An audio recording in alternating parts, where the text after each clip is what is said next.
Welcome back to Tasty Live. This is the Tasty Crypto Show. I'm Ryan Grace, and with me, fresh off the plane from Mexico, Mad Mike. What's up, guys? Very excited to be here today.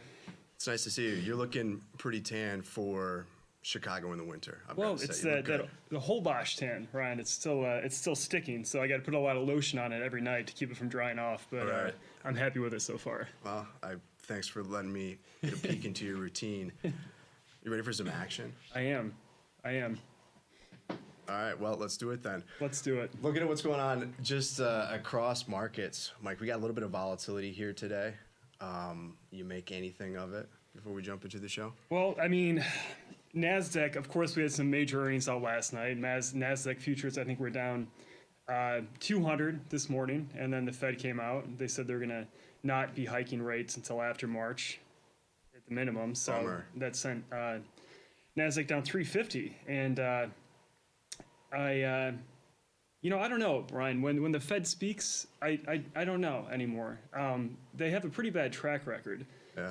And no one knows. Nobody knows. They can't predict the future any more than me or you can predict the future. Well, I'm looking across crypto, and regardless of what's driving volatility in markets, you're seeing a little bit of selling going on as well. Ethereum down about 3% last I checked. Bitcoin down 1.5%, so in line with the S&P there. Volatility, though, in there has been at the lows for the most part, 48%. We saw a lot of vol being sold following the ETF approvals. We did see that price correction in the market. I think you were down 20% at one point. So not surprised that we're continuing to chop around here, but we have rallied quite a bit off of those lows post-ETF. So we'll see what happens, but kind of market activity is in line with what I want to talk to you about today. Yesterday, we showed everybody how to get set up with Tasty Crypto. So if you're interested in the concept of self-custody, we explained what that is, why we're attracted to it for sure, and how you can take custody of your crypto, take control by setting up the Tasty Crypto wallet. So if you missed that, check out the show from Monday, earlier this week. But today, I want to completely switch gears, Mike, and talk about some of the more, I guess, speculative opportunities. Everybody does a list that's popular, right? Yeah. Top 3 trades, top tokens, this and that. We're going to do the same thing. Top 5 tokens for 2024, but we're not here to pump anything necessarily. I mean, I own some of this stuff. We own some of this stuff. We hope it goes up, obviously. But this isn't us looking at this and saying, all right, look, this is my number one token because I think it's going to go up by 1,000% next year. Has nothing to do with that. I think what we're really trying to do through this process is provide some perspective around how to think about this, right? If I had $10,000 or whatever the number is, how much would you invest in X, Y, or Z? Or how do you think about portfolio construction? If you could only buy one, what would it be? And so those are the ways that we're going to look at this, talk about a couple of different tokens, not recommendations. We own some of this stuff. I hope if you're watching the show, I hope you own some of this stuff too, or interested in it at least. So let's jump right into it. Ryan, I think I read 10,000 different cryptocurrencies in existence, and I would say 99% of those cryptocurrencies have zero value. So we spent some time curating this list. The number 1 and number 2 on the list probably won't be a surprise to anyone, but there is some real value out there, and it's difficult. Of course, everybody knows how to sift through the stock market and ETFs with tools like Morningstar, but there aren't tools like that in crypto. There are some, and we have some great articles on how to research crypto. 23 Crypto Tools is a blog post that we recently published. So these are just a couple other ways that you could do research on your own. But today, we're just going to talk about our 5 top picks. And I think Ryan and I both own all of these, if not the vast majority of them. So we believe in what we're talking about here today. Yeah, let's talk through this from the perspective of portfolio construction. So I kind of think about it like this. If you don't own digital assets, you haven't participated, you're interested in this space, or you're going to see some of these numbers that come out there, right? Where advisors and other people, commentators in the space, will argue, look, you want 1% at the very least. Like, you want some exposure. It's this uncorrelated vol. It tends to be much more volatile to the upside. Clearly, people have made money. It's done well over time. So you want a little bit of this in your portfolio. How do you get it? I think the gateway drug, so to speak, or the way that I would approach it, is Bitcoin. Yeah. We're proponents of self-custody. We think that you should use a Tasty Crypto wallet, et cetera, et cetera. But if you're just trying to get in this space, if you're, I hopefully we make it easy enough to do that. But if you want some exposure via ETFs, trade that. But I think like this is from an asset class perspective, or how do I think about what to own? This is where I would start in crypto. Yeah. And obviously, Bitcoin ETFs are all the rave over the last couple months. They're blowing up the market cap on a lot of these different symbols. They're just going through the roof. But it's not pure Bitcoin. It doesn't. They own Bitcoin 1-to-1, but it's not pure Bitcoin. Who knows what could happen in the financial markets? I remember what are they called? The Valpocalypse a couple of years ago, where a lot of the volatility notes just exploded. So it's the best way to own Bitcoin, the most secure way to own it, is to own it in a digital wallet. That way you have it no matter what. It's never going to deviate from the price. There's never going to be a tracking error. And no matter what happens in the market, you're always going to be able to get it out, which is why I like self-custody. Yeah, I think you bring up a great point around the ETFs, right? It gets you exposure to the asset class. I think that's a good thing. But if you believe that you have a claim on Bitcoin, or you can somehow, swap or trade that ETF for some form of Bitcoin, you're going to receive Bitcoin as a result. That's not how it works. If you want to actually own the Bitcoin, do that with a self-custody wallet, or have exposure to actual Bitcoin in a custodial exchange. But it's definitely not. It's not the same thing with the ETF, but it does give you the exposure to the price. So taking a look at Bitcoin here, if we could throw the slide up on the screen, this is the biggest by far in terms of market cap. And I don't know if it is on the screen or not. We have a blank screen here, but we can talk through it regardless. So when I think about Bitcoin, this is the, kind of the blue chip, I guess, way that you'd want to approach it, right? Biggest by market cap. It's been over $1 trillion at one point, which when you put that in perspective, that's still smaller than some of the companies that are in the S&P. But you've got an $854 billion market cap. Which is over 52% of the entire crypto market cap, which is We're looking huge. at Bitcoin dominance. Right. So that alone, you're going to have liquidity as a result. And so that's kind of, one of the reasons that maybe you focus on this first. 13 million active addresses. Some of these things you're going to see some consistency across the data points. This is what maybe you want to look at when you're starting to just understand what's happening on chain, what's going on with this network, what's the way that I approach this. And so year to date, pretty much flat here. We just talked about how it's come off of the lows, up 83%. Not bad. Not the best performing asset, but I think, again, a way that you can get some exposure to this space. So all that said, what is interesting to you about Bitcoin, or what's one of the things that maybe stands out that you'd focus on? Bitcoin it's the new gold, Ryan. Okay. I don't know anybody under 40 years old that owns gold. My father owns gold. His generation owns gold. This is the new gold, Bitcoin. You're telling me you don't have any gold? I don't have any gold. Okay. No, I don't. All right, well, speak for yourself. Well, No, okay. I'm He has a kidding. little bit of gold. He has a little bit of everything, though. He's a well-diversified man. That's what I agree with you. I mean, Yeah. you're not probably stacking gold bars. Not everybody, at least. It's not easy to do that. Well, and Bitcoin is portable. It's divisible. You can, in the future, you'll be able to purchase just about anything with it, and that trend is already starting to begin. Okay, but I mean, like, why own gold though? At the beginning, this is digital gold. Yeah. Great. Why is that interesting to you? That it's Well, you digital can't gold? print more gold. Right? Okay, so the scarcity element to this. It's 100% scarcity. That is the value, and the security, obviously, of blockchain technology. Yeah, that is an important thing to kind of focus on too. Those supply dynamics, or what does the total issuance look like? The total supply end up being. That can really change if you had all of them outstanding the current valuation, I suppose, in the market. So it is important to pay attention to. But I agree with you. I mean, the scarcity element to this is what people are attracted to. It's where a lot of the digital gold analogy comes from. The other areas that I'm kind of focused on, if I've got Bitcoin in my portfolio right now or I'm interested in it, we need regulatory clarity in the U.S. We need it to further develop elsewhere. It takes time, but I believe that we will see that. So that isn't something that I'm overly concerned with. But in terms of some of the bullish catalysts, we talked about this on Tasty Live last week, but we have the Bitcoin halving upcoming. And that typically has been very bullish for the price. So that's estimated to occur, should be sometime in April. So I'd focus on that. I'd focus on what's the growth of these ETFs look like? Are we seeing more registered investment advisors get this exposure? Are more people interested in it now that it's easier to access via some of these different channels? Because you'll start to see some of those headlines, what those flows look like, what the total assets under management are. Those are all things that I'd focus on. But again, and I think hopefully we've made this point, it's the biggest. It's got that first mover advantage. It is the largest part of the market. If I want that kind of crypto almost like benchmark or beta exposure, this is what I would put in my portfolio. Yeah. In terms of all the other asset classes, I'm curious about crypto. Yeah. Yeah.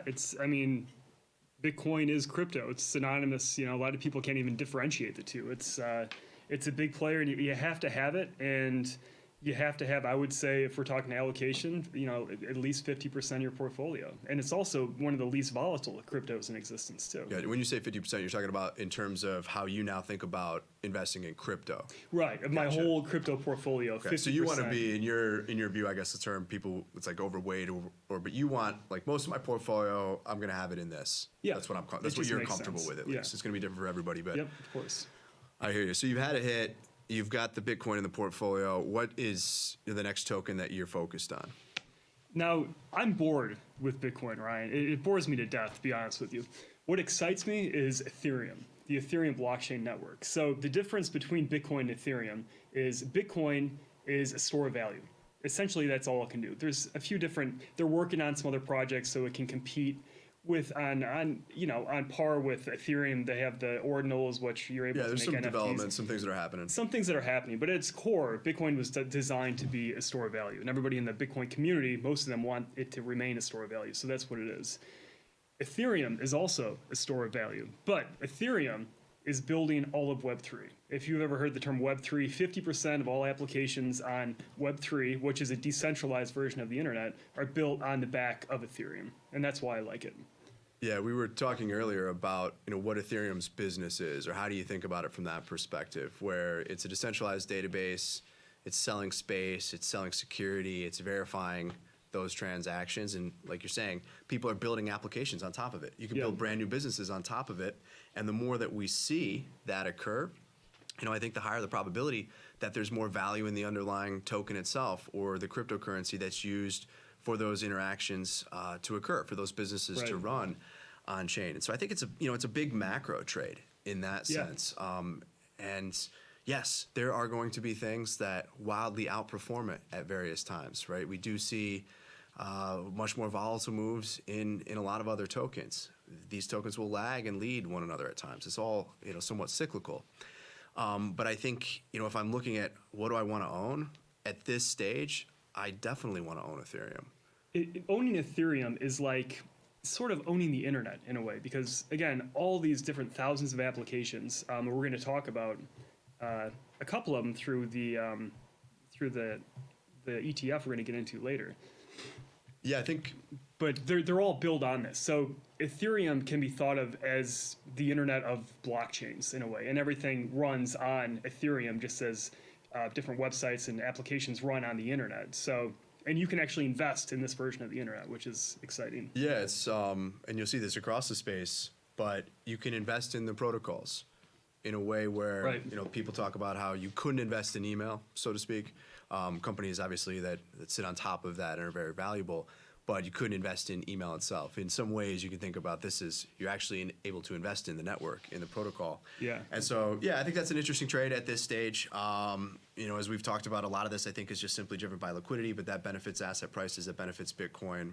There's that kind of inflation hedge or asset price inflation hedge or way to participate. When I look at Ethereum, though, there's a few things that could be potential catalysts. So the key here to me is that Ethereum has underperformed. We just showed Bitcoin up over 80%. Ethereum's up only 40% or so in the last year. And if you look at a chart of Ethereum priced in Bitcoin, it's at pretty low levels, relatively speaking. I mean, it's been continuing to move lower and lower. So you kind of wonder, is there a trade where Ethereum catches up here? Do you position for that? I mean, we saw post-ETF, we saw a little bit of a movement in that spread. But when you look at the chain, or you look at what's happening here, you've got a lot of upgrades that are coming that should make layer 2s even cheaper. So it's going to be something that I think maybe is a catalyst for more development, more activity, more transactions.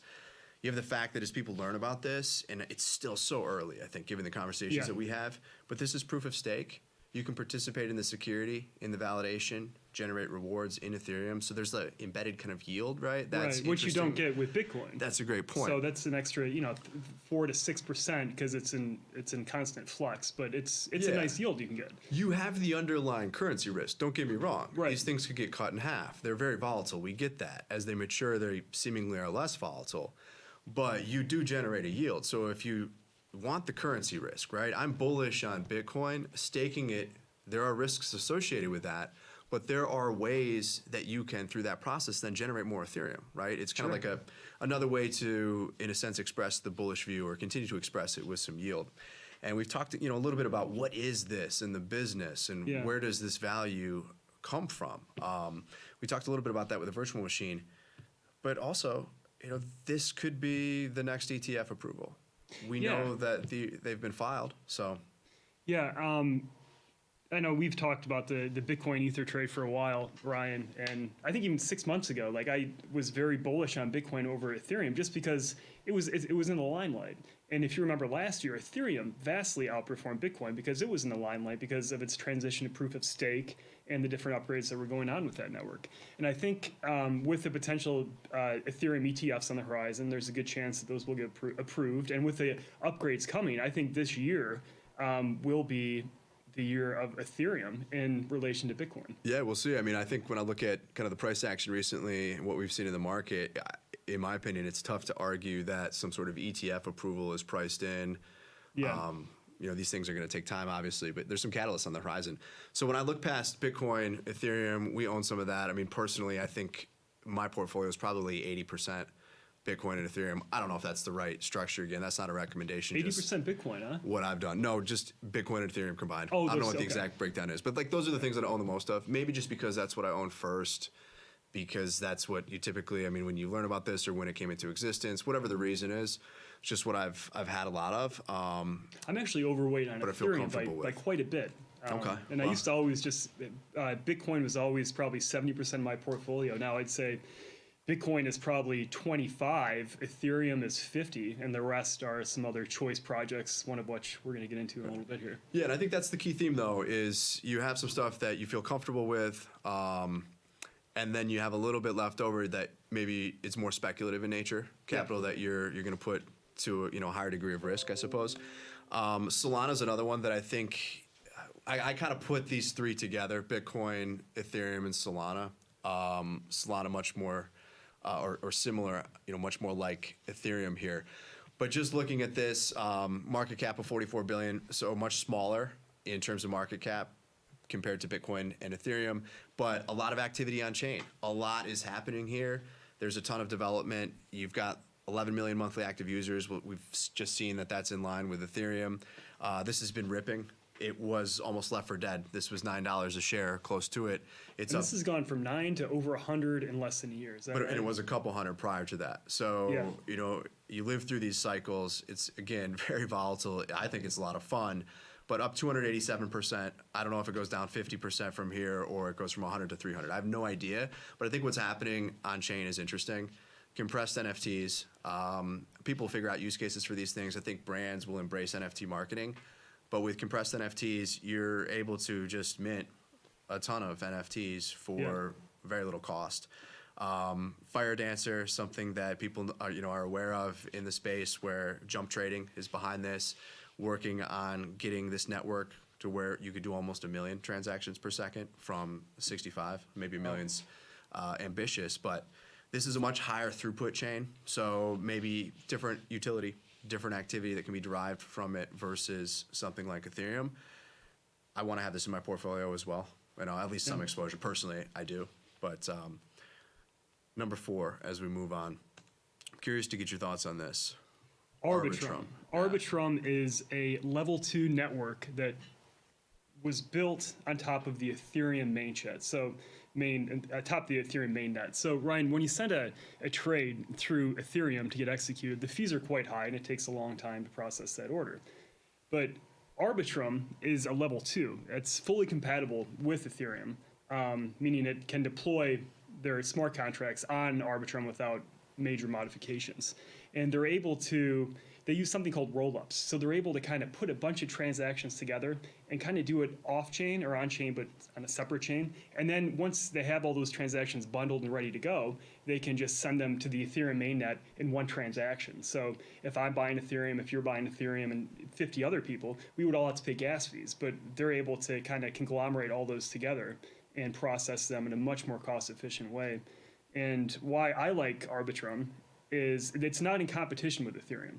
Contrary, Ethereum's actually, they have an upgrade coming out that is going to help layer 2s integrate with the blockchain. So Ethereum is 100% behind Arbitrum, which is the number one level 2 in blockchain today. Optimism is a close second. In terms of, what is that based off of? In terms of users? In terms of pretty much everything, but I'm looking at the total value locked on the chain, meaning how much is actually being used. Yeah.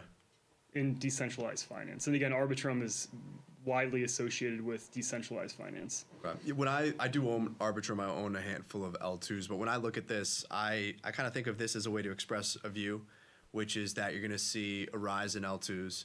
You know, this idea is predicated on, look, if we think Ethereum is interesting because you're going to see a lot more activity, a lot more utility applications, people are going to use this more frequently, it's going to result in an increase in value, then I think for that to happen, for that experience to be meaningful for people as we evolve over time, it is going to be something that L2s play a huge role in. Sure. Right. And so this is still very early. We'll see what happens. Some of these tokens haven't even been around for a year. Yeah. But Arbitrum, Optimism, Polygon, token symbol is Matic, and a bunch of others are all, I think, in this, this cycle, something that maybe you want to have an eye on. Like, I don't know what you buy them at or what the valuation is. But I think, if you can do the work around that, understand what's the revenue that these are generating, how do you think about these fundamentally, these likely play a role. Because I think, again, more people are going to use DeFi. Arbitrum is a big protocol for a lot of DeFi activity on ETH layer 2. So that said, let's wrap it up with one more way that you can participate in the space. I'm not involved in this in any way. I don't know if you are, Mike, but this is another way to simply express a view. If you could walk us through the DeFi Pulse Index. So the DeFi Pulse Index is a ETF for cryptocurrencies. I love it because I think the future, or the immediate future in blockchain, is going to be decentralized finance. It has the most use cases. It's great.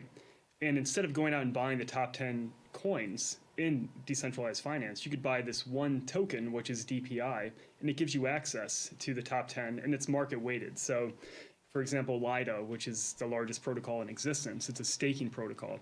24% of this index is in Lido. Uniswap, which is the largest decentralized exchange, or DEX, has 22%. And it keeps going right down the list: Maker, Aave, Synthetics, Rocket Pool. And it's just a very easy, low-cost way to get exposure, just like a normal ETF, which I don't have to explain. Yeah, so without having to go out and invest in or acquire all of these different tokens that would give you that kind of DeFi exposure. Yeah. This is a way to, like you put it, kind of think about it as an ETF. It's tokenized, it's on chain, you trade it that way. Not something that I own, and again, not a recommendation in any way, but it is a way where if you're looking at this space, something that might be interesting to check out. And It doesn't look like it's extremely liquid, given 50 million market cap isn't very big, generally speaking. Ryan, what I like about crypto is it's so democratized. Anybody can do anything. There's protocols out there that allow you to create your own ETF. You can make your own basket of cryptocurrencies and charge a modest fee, and every time somebody transacts with it, you get that fee. That's so, typically that's reserved for Vanguard and Fidelity's of the world. But just like anybody can be their own market maker in this in decentralized finance, anyone can create an ETF. It's mind-boggling how efficient. I think it's a fun idea. I would push back in that, where does the liquidity come from? Well, that is the problem. Right. In theory, this is fun. It's a good idea. I think what these guys are doing is cool. 50 million, to get to that. And I'm sure it's been a much larger value over time, obviously, as we've come off those highs.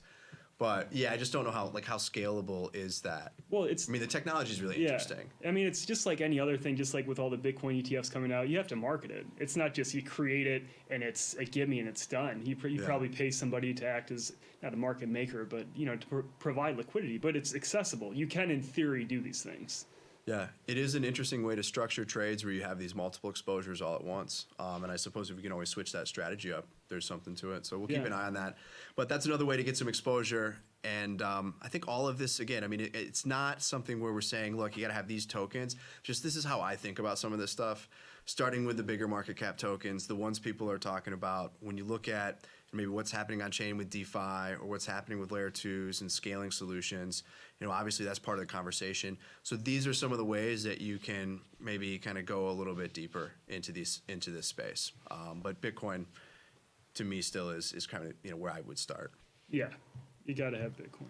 Cool. Well, to that point, you can get some Bitcoin in the Tasty Crypto app, Mike. Get jet ski too, it looks like. Yeah. I've got a thing for jet skis. They can go in more places than boats, right? So download the Tasty Crypto app.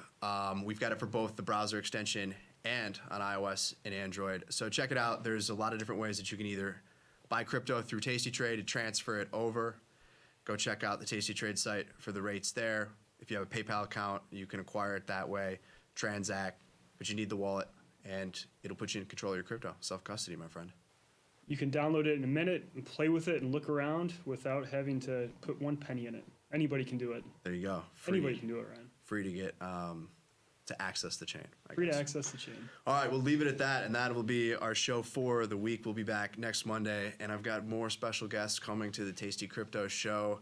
We're going to give Mike a break. He'll be back as well, but stay tuned for some surprises, I suppose. Very special guest coming out a week from today. So. All right, well, I'm looking forward to it. But that's the Tasty Crypto show. I'm Ryan Grace.